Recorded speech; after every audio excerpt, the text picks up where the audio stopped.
you're part of the business community, but let's just start out by talking about how these cuts are going to affect the average person on the street. What are you expecting in terms of these protests? Will they be violent? Well, we hope that they're not going to be violent. These are the two main unions, the public sector unions and the private workers' union that is organising this general strike today.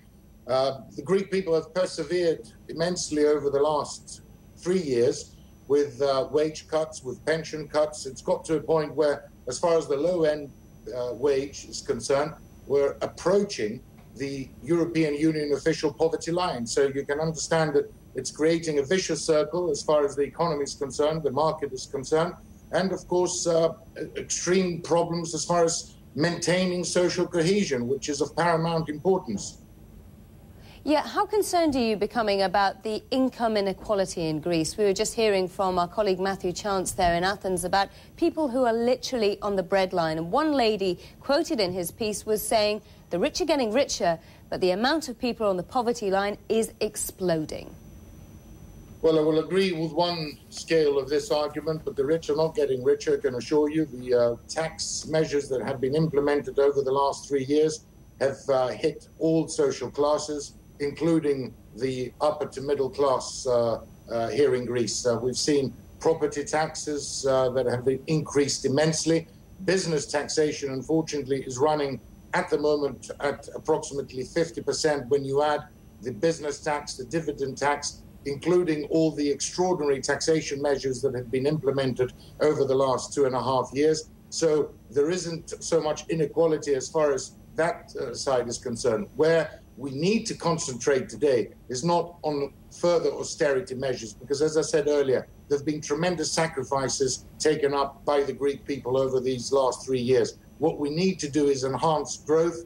We need to stimulate the economy so that we can begin to actually produce and therefore start paying our dues. However, to do that, when we have a ratio of debt against the GDP, which currently stands at 166%, there's no economic theory worldwide that can support these figures. We need to proceed with a new haircut that is not going to, the burden is not going to be hitting the private sector as the last one was, but it's got to be an arrangement between the Troika, i.e. the IMF, the European Union and the ECB.